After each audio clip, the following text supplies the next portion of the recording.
안녕하세요. 인생 이모작 이야기입니다. 한때 도박과 주식, 복권에 인생을 걸고 부자가 되어야 여자를 책임질 수 있다 믿었던 남자. 그의 곁에는 오래전부터 그를 묵묵히 지켜봐온 단 하나의 친구, 20대 시절부터 이어진 오랜 우정. 사실은 수십 년간 고백 한마디 못한 채 그 남자를 기다린 여자, 그 남자의 이야기를 전해드리려 합니다. 서울의 가을은 늘 그렇듯 공기가 묘하게 서늘했다. 아침이면 한강변에 강바람이 차갑게 스며들어 오고, 밤이면 도심의 불빛이 허공에서 반짝였다. 김명호. 이제 쉰을 바라보는 그의 삶은 여전히 공허했다. 도박, 주식, 복권, 술, 담배, 그가 손댄 것들이다. 손대지 않은 건 오히려 정직한 삶이었다. 명호는 스스로를 늘 이렇게 변명하곤 했다. 남자는 말이지, 돈이 있어야 해. 그래야 여자를 책임질 수 있고 가정도 꾸리는 거야. 내 삶은 아직 준비 중인 거라고. 그 준비가 어느새 30년이었다. 20대 후반부터 40대 중반까지 그는 늘 곧 터질 한 방을 기다리며 살았다. 복권방에 들러 두툼한 종이를 쥐고 나오며 마치 인생의 당첨 번호를 이미 쥐고 있는 듯 웃던 시절이 있었다. 주식 시장이 요동칠 때마다 그는 화장실 칸 안에서도 스마트폰을 붙잡고 동호회에서 배운 근거 없는 찌라시를 맹신했다. 술과 담배는 늘 곁에 있었다.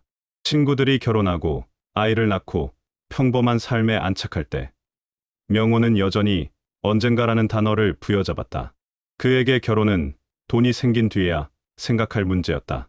여자를 사랑한다는 감정조차 그가 보기엔 사치였다. 그러나 외로움은 늘 사람을 파먹는다. 그리고 그런 틈새를 비집고 그녀가 나타났다.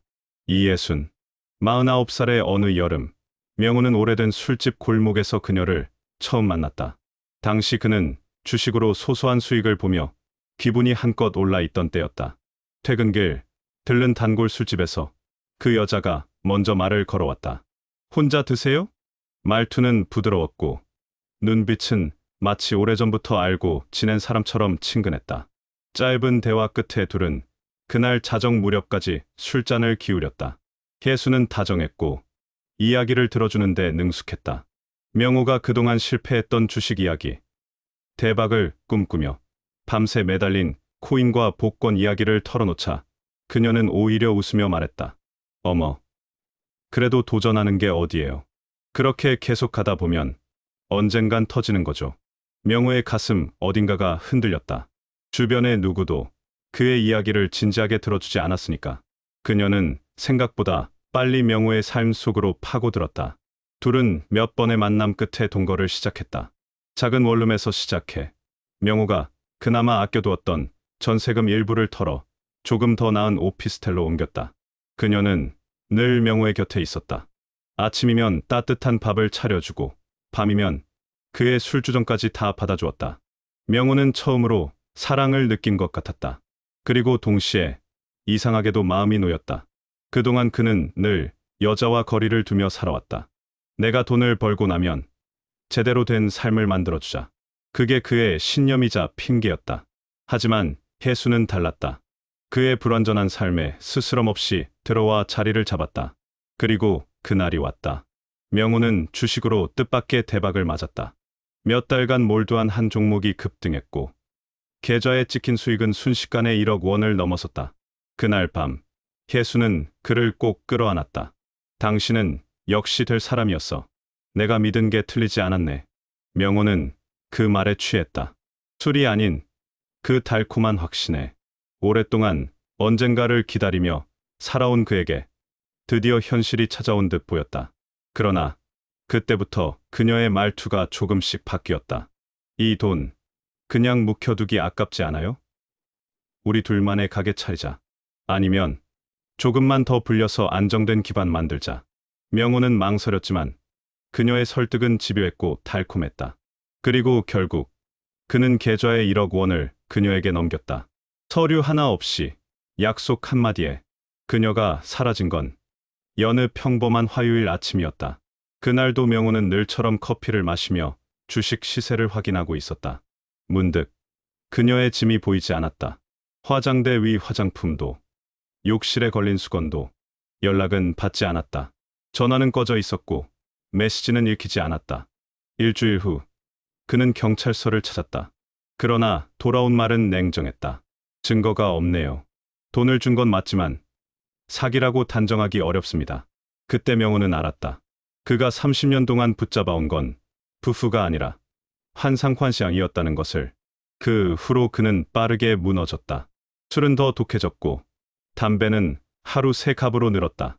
주식 계좌는 이미 텅 비어 있었고 남은 건 카드빚과 허탈한 공허함뿐. 밤마다 그는 술에 취해 중얼거렸다. 역시 난 안 되는 놈이었어. 평생 한탕 노리다가 이렇게 끝이구나. 그의 몸은 점점 야위어갔다. 친구라고 부를 만한 사람도 거의 없었다. 하지만 그때 그녀가 돌아왔다. 아니, 다른 그녀가 나타났다. 오래전 20대 시절부터 알고 지냈던 여자. 오랜 친구 박순애. 서울의 겨울은 매섭다. 바람이 불면 한강 물결이 칼날처럼 부딪혀 소리를 내고 가로등 불빛은 어둠 속에서 늘 싸늘하게 흔들린다. 김명호의 삶은 이제 그 어느 때보다 초라했다. 텅 빈 오피스텔, 쓰레기와 술병이 굴러다니는 방 안, 식어버린 전자레인지 음식과 탁한 담배 연기 속에서 그는 무너져 있었다. 한때 꿈꾸던 대박 인생은 사라졌다. 남은 건 불어난 카드빚과 하루하루를 버티게 만드는 술뿐. 그는 자주 창가에 서서 중얼거렸다. 도대체 어디서부터 잘못된 걸까? 언제부터 이렇게 된 거지? 전화 한 통. 그날도 평소처럼 술에 취한 채 바닥에 누워 있었다.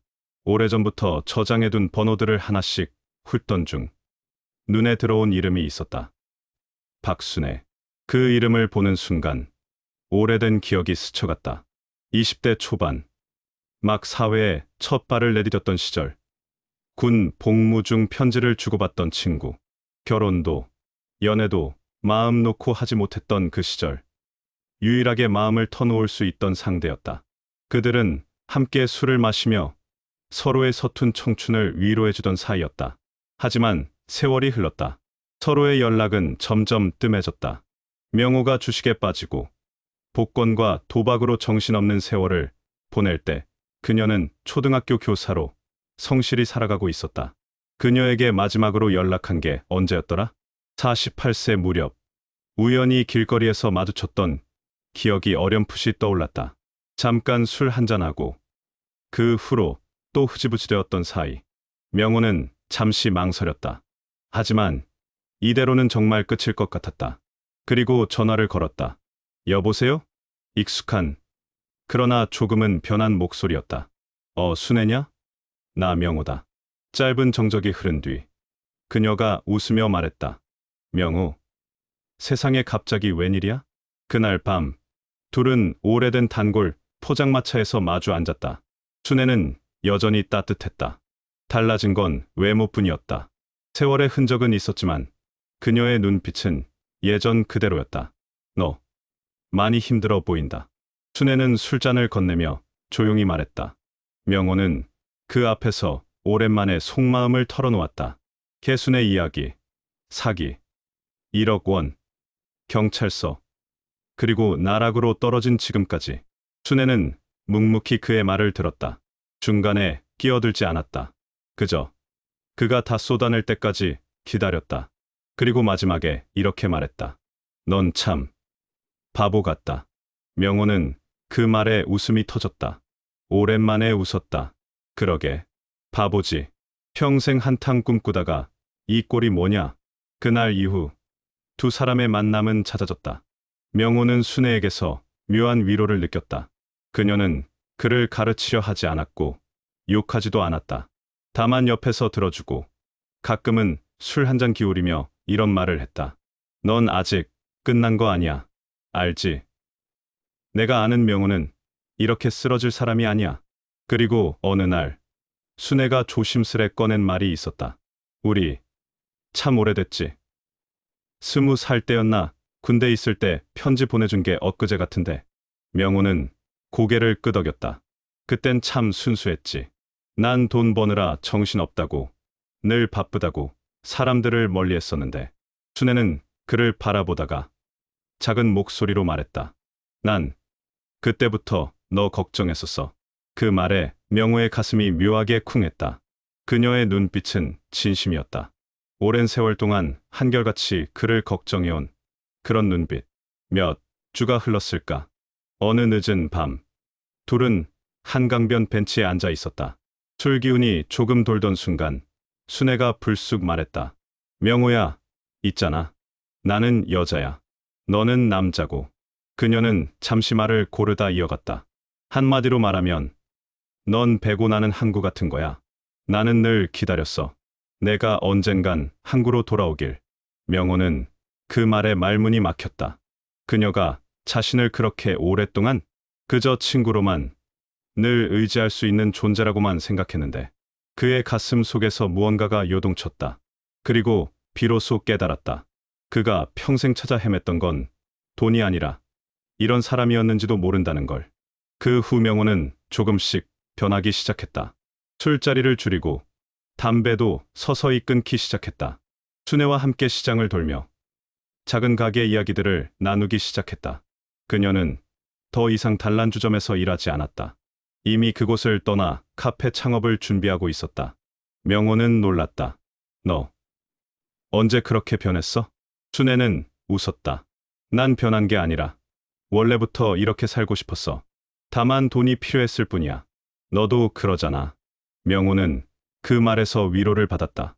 그리고 문득 그녀가 없었다면 자신은 아마 이미 무너져 사라졌을지도 모른다는 생각이 들었다. 순애의 존재는 명호에게 점점 더 특별해지고 있었다. 그녀는 고백하지 않았다.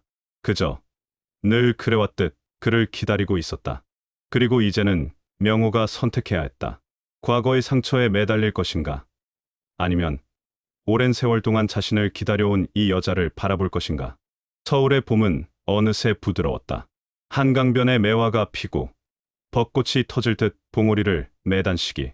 김명호의 삶은 겨울의 잿빛에서 조금씩 벗어나고 있었다. 하지만 아직 완전히 밝아진 건 아니었다.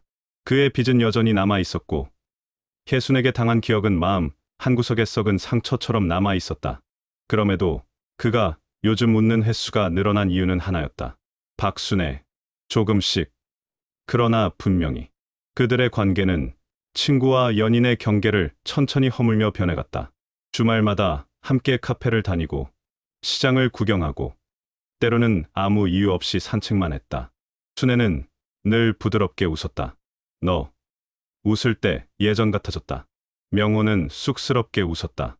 그게 다 내 덕이겠지. 하지만 그 웃음 뒤에는 미묘한 그림자가 있었다. 그는 여전히 망설였다. 내가 이런 상황에서 연애를 해도 되나?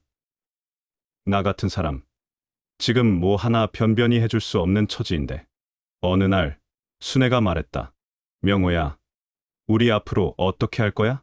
그 말은 단순한 질문 같았지만 그 안에는 무게가 있었다. 그녀는 이제 50대 중반. 교직에서 은퇴를 앞두고 있었고 자신만의 작은 카페를 열 준비를 하고 있었다.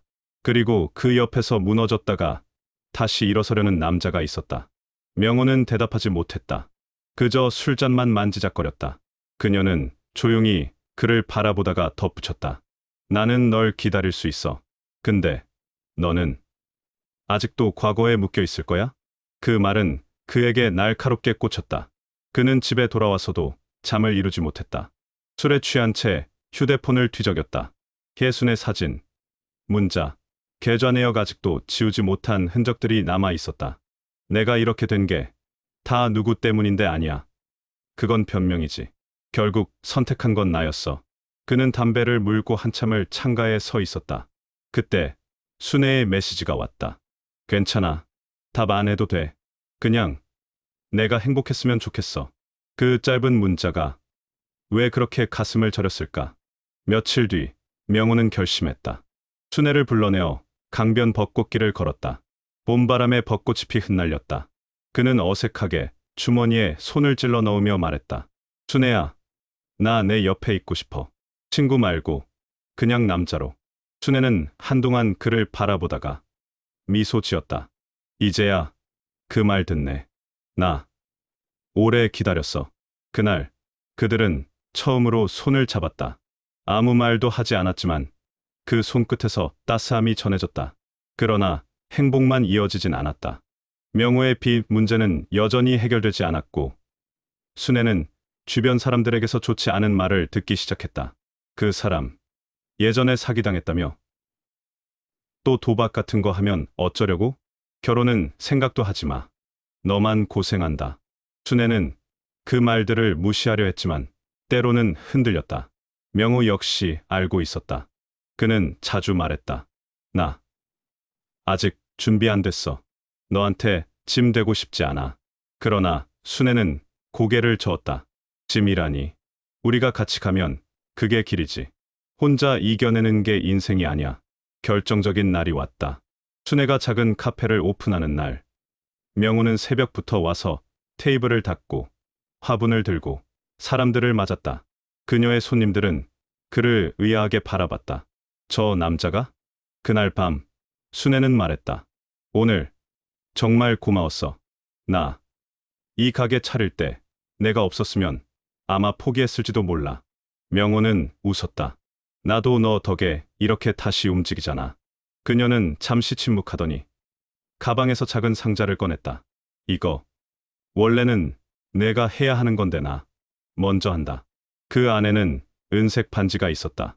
명호야, 우리 같이 갈래? 앞으로? 명호는 그 순간 울컥했다. 이 여자는 정말 평생을 자기를 기다려준 여자가 아니던가. 그는 고개를 끄덕이며 말했다. 그래, 이번엔 나도 도망가지 않을게. 그들의 이야기는 이제 결혼이라는 단어를 향해 천천히, 그러나 확실히 움직이기 시작했다. 과거의 그림자는 아직 완전히 사라지지 않았지만 그림자 위에 비친 봄의 햇살은 분명 따스했다. 서울의 초여름, 푸른 잎이 무성하고 거리마다 땀이 번지는 계절.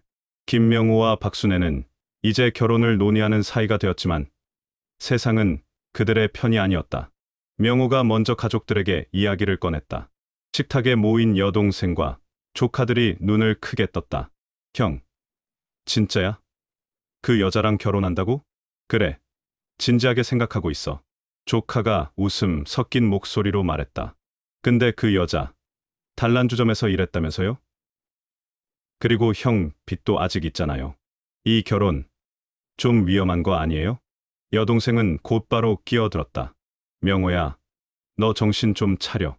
너 한 번 사기당하고도 정신 못 차렸어. 이번에 또 상처받으면 어쩌려고 그래? 명호는 더 이상 아무 말도 하지 못했다. 그들의 말이 틀린 건 아니었다. 하지만 순애는 그 모든 걸 알고도 자기 옆에 서준 여자였다. 순애 역시 마찬가지였다. 그녀는 동생에게 털어놓았다.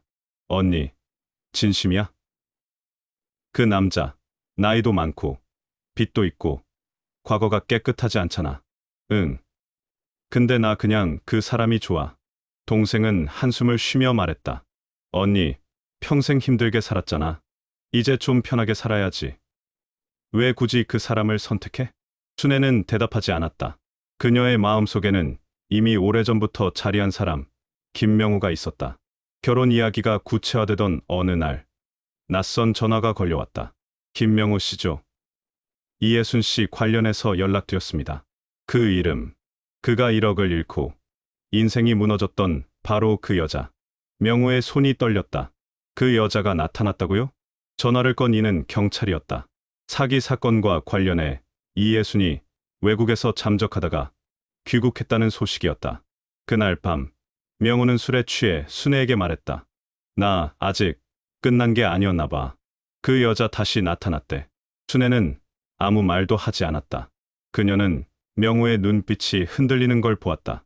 그 안에는 분노와 후회, 그리고 아직도 끝나지 않은 미련이 있었다. 명호야, 너 아직도 그 여자한테 마음 남아 있는 거야? 명호는 고개를 저었지만 말은 나오지 않았다. 며칠 뒤, 순애의 카페 앞에서 이상한 소문이 돌기 시작했다.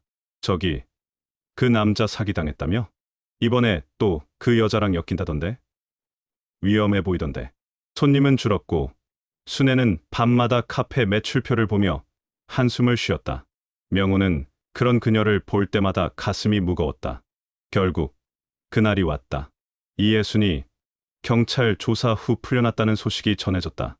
그리고 명호에게 연락이 왔다. 명호 씨, 우리 한번 봅시다. 오해 풀어야죠. 그는 망설였다. 가야 할까, 말아야 할까? 순애는 조용히 말했다. 가. 너, 그거 정리 안 하면 우리 앞으로도 계속 흔들릴 거야. 허름한 카페. 이예수는 여전히 당당했다. 명호 씨, 그때 그거 나도 어쩔 수 없었어. 다 갚을게. 시간이 필요했을 뿐이야. 명호는 분노에 치를 떨었다. 너 때문에 내 인생이 얼마나 무너졌는지 알아? 얘가 죽을 뻔했어. 그녀는 아무렇지 않게 웃었다. 근데 아직도 살아있잖아. 그리고 지금 그 여자랑 결혼하려 한다며? 축하해. 명호는 그 자리에서 일어났다. 그는 이제야 깨달았다. 과거는 과거였다. 그는 더 이상 이 여자를 위해 흔들리지 않겠다고. 그날 밤, 그는 순애의 카페로 갔다. 나, 이제 다 끝냈어. 진짜로. 순애는 그를 바라보다가 천천히 미소 지었다. 그래, 이제 우리 시작하자. 명호는 그녀의 손을 꼭 잡았다. 이제는 도망치지 않을 것이다. 가족이 반대하든 세상이 뭐라 하든 그는 드디어 한 사람을 지키기로 마음먹었다. 서울의 늦가을. 공기는 차가웠지만 두 사람의 마음은 묘하게 따뜻했다. 명호는 자신의 좁은 오피스텔에서 순애와 함께 결혼 준비를 시작했다. 카드값, 예식장 예약, 혼수, 하객 명단 어느 하나 쉬운 게 없었다. 명호 씨, 진짜 이렇게 소박하게 해도 돼? 이제 와서 과시한다고 뭐가 달라지겠어? 우리 둘만 진심이면 되지. 순애는 그의 말에 고개를 끄덕였다. 그녀는 화려한 예식장이 아니라 작은 하우스 웨딩홀을 골랐다. 하객도 양쪽 합쳐 60명 남짓. 그중 절반은 와줘서 고맙다며 억지로 섭외한 사람들이었다. 명호의 여동생은 끝까지 반대했다. 형, 그래도 나중에 후회하지 말아요. 난 아직도 불안해. 순애는 그 말을 들으며 웃었다. 저도 불안했어요. 근데 이 사람 그래도 진심으로 저 붙잡아 주려고 하잖아요. 명호는 그런 순애를 보며 묘한 감정을 느꼈다.